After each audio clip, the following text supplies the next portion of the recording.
Laura Carr here is an amazing speaking coach. She will help you kill the presentation with compelling content, confidence, and what else? Follow up, right? Follow up, that's right. Oh boy, brain freeze, boy. What is it like to be 35 now? Okay. Stop. Okay. So, Chantel, before we go into it, sure. You bigged me up on the first two videos, you know, this amazing speaking coach, but tell my people about you. Yes. Okay, well, I didn't immediately think, okay, I don't know if people, when they are a speaker, they just think, I'm going to be a speaker. I don't know if that, but for me, it was more of just an advocacy play. So I believe in something so much bigger than myself, which kind of forced my introverted self to get out there and start talking about it. And because of that, practice makes perfect, right? So I can take what I've learned and what has been super successful for me to help you guys in this conversation. And I'm learning so much from you, Laura. Thank you for the conversation. This is great. This is fun. This is great. And before I tell my 3 points, I just have to put that little plug in because it's good when you're able to collaborate with people and share ideas and learn from each other. In business, no one is an island, and so when you can find other people who can actually offer value, and you can offer value to them, and then you can share and you can combine it, you know, two pieces of wood with a little bit of flame, you put them together and then it's the big fire, right? And so that's what we're doing right now. So I love it, love it, love it, love it, love it, and I'm glad that we're doing this. Okay, so you ready for my 3 tips? Here are my 3 tips. Yes. After your presentation, what are you supposed to do? First thing that you need to do is you need to send them a personalized message, a thank you card, an email. Reach out and thank the people that you connected with, that you spoke with. A lot of times we go to a presentation and we knock them dead and then that's it, and they never hear from us again.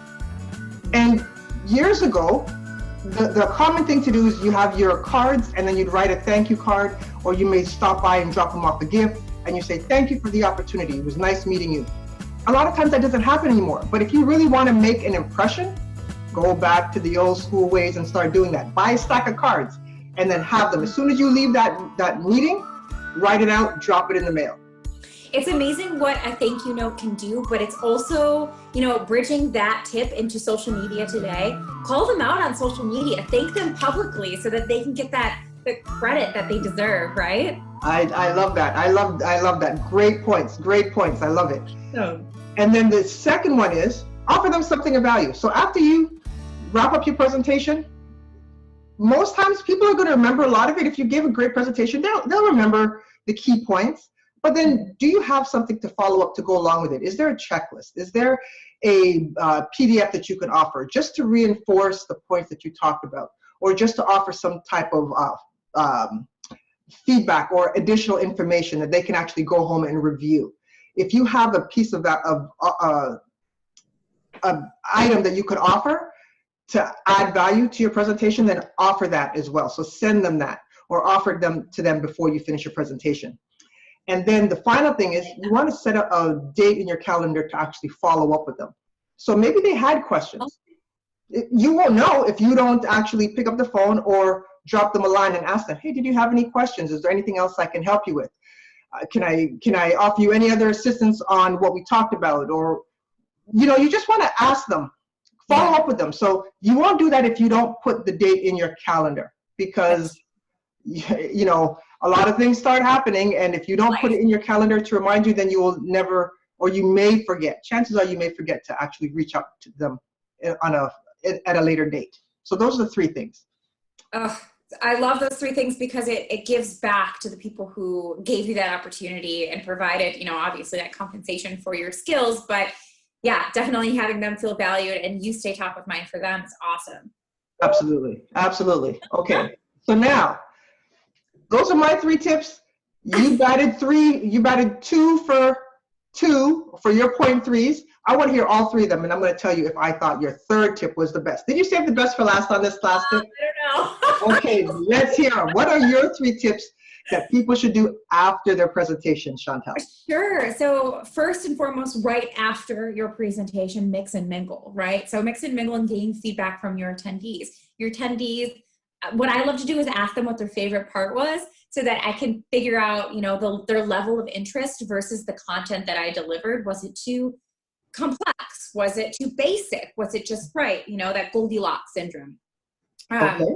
So mix and mingle, that is number one. Tip number two would be, a day after reflection. So after your nerves have finally settled and the rush of adrenaline has subsided, you can do that reflection on what you think went well.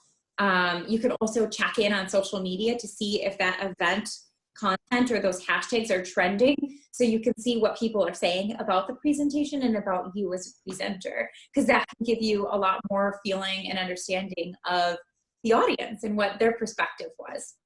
Okay, good. And then tip number three, let's see if it measures up to my threes. So far, you're doing great. I love these two tips. Oh, good. So tip number three would be always be closing. It's like the ABCs, right? The final ABCs.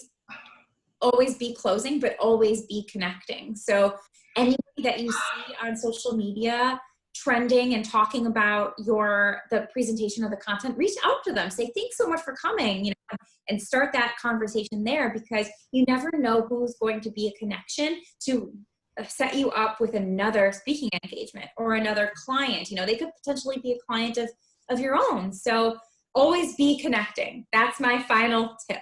Oh boy, you 3 for 3. You got 1,000. You play baseball. Like really, that was great. I like that, always be connecting, because again, that you put all that work into your presentation, and then it just, if you don't connect and reach out and actually try to continue that conversation, what's it all for? So I love it. Okay. Yes. Put that stamp in their hearts, Exactly. So the next time they need to have a speaker or someone deliver a presentation on a certain topic, you're top of mind. If you've been actually keeping that conversation going. Love it. These are great tips. I really hope that everybody watches these videos and goes away from watching this content as a little bit more confident and knowing that you can be a public speaker if you've never done it before. If you are coming up to a sales presentation, or maybe it's just a job interview where you have to present yourself with confidence. I hope that you're set up with these awesome tips to succeed. And if you want further coaching, definitely reach out to Laura Connor. She'll be able to set you up, especially in the Toronto area, right? In the Toronto area or Jamaica or any part of the States, anywhere. I have my passport. I have passport real travel. So yeah. I want to go to Jamaica. Take me with you. Okay. All right. Next year. That'll work.